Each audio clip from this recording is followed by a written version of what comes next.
काशी का भूत। शरत चंद्र चट्टोपाध्याय। सौरेंद्र मोहन मुखर्जी ने एक दिन शरत बाबू से पूछा, क्या तुम भूत है ये मानते हो? शरत ने कहा, भूत है इसे मैं अच्छी तरह मानता हूँ और भूत को देखा भी है। इसके अलावा अपने पिताजी की ज़बानी एक कहानी सुन चुका हूँ जिसे आज तक भूल नहीं सका। सौरेंद्र नाथ ने पूछा, कैसी कहानी? शरत ने कहा, ये काशी की कहानी है। पिताजी कुछ दिनों तक काशी में थे। सात्विक ब्राह्मण होने के कारण पूजा अर्चना अधिक किया करते थे। नित्य विश्वनाथ अन्नपूर्णा देवी के मंदिर तथा मठ मंदिरों में दर्शन करने जाते थे। एक दिन जब एक मंदिर में गए तब सहसा एक व्यक्ति से भेंट हुई जिसकी दुख भरी कहानी सुनकर वे चकित रह गए। उक्त सज्जन ने बताया कि वे अपने घर पर नित्य पूजा करते हैं, शालिग्राम शिला की पूजा। वे स्वयं पूजा करते हैं और रात को देवता की आरती भी करते हैं और इसके बाद देवता को ठीक से सजाकर रख देते हैं।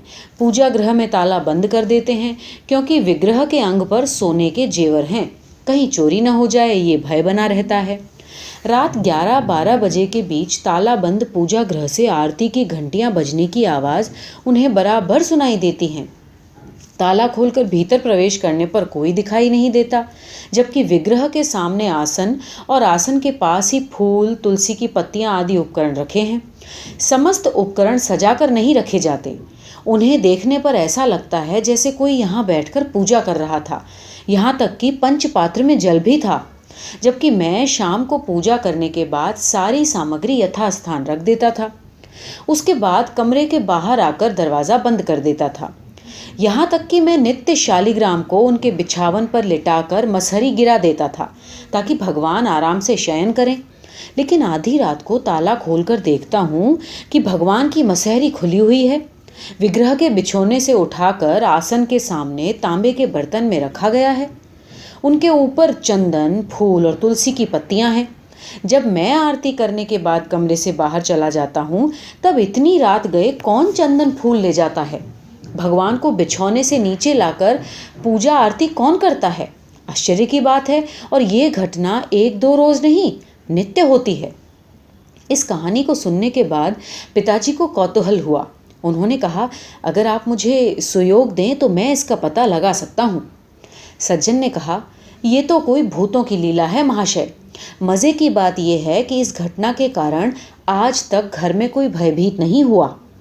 ये भूत दिखाई भी नहीं देता, केवल पूजा घर में पूजा करता है एक निश्चित समय पर, यानी ठीक आधी रात के समय, न इसके आगे न इसके पीछे। बहरहाल बातचीत के सिलसिले में ये तय हुआ कि उसी रात को पिताजी वहाँ जाकर इस रहस्य का पता लगाएंगे। उस दिन शाम को पिताजी ने शाम का भोजन नहीं किया। स्नान के पश्चात शुद्धाचार हो उक्त सज्जन के घर गए। पूजा आरती उन्होंने देखा। इसके बाद नियमानुसार पूजा गृह में ताला बंद होगा। तभी पिताजी ने कहा, आज रात को ताला मत बंद कीजिए। पूजा गृह में रात 12 बजे तक आज मैं उपस्थित रहूँगा और मैं अकेला रहूँगा। आप लोगों में से अन्य कोई मेरे साथ नहीं रहेगा। उक्त सज्जन ने इस बात को स्वीकार कर लिया। पिताजी उस घर में अकेले बैठ गए। प्रदीप जलता रहा। धीरे धीरे 10 बजा, 11 बजा और तब 12 बजा।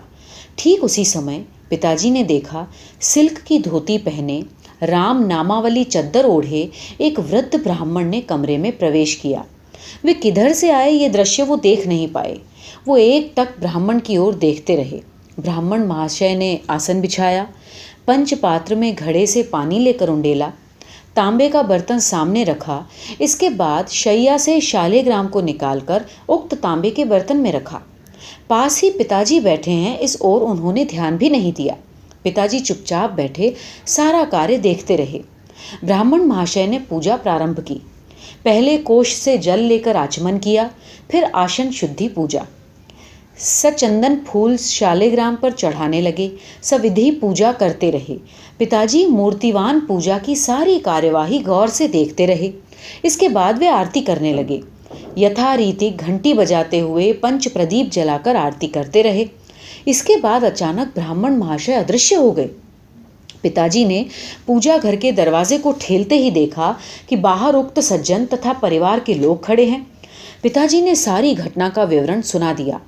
वृद्ध ब्राह्मण के चेहरे का वर्णन सुनते ही सज्जन महाशय रोमांचित हो उठे। उन्होंने कहा, ये चेहरा तो मेरे स्वर्गीय पिताजी का है, वे नित्य पूजा करते थे। पिताजी ने कहा, कल रात को भी मैं रहूंगा। मैं इस बात के लिए प्रयत्न करूंगा कि वे कुछ बातचीत करें।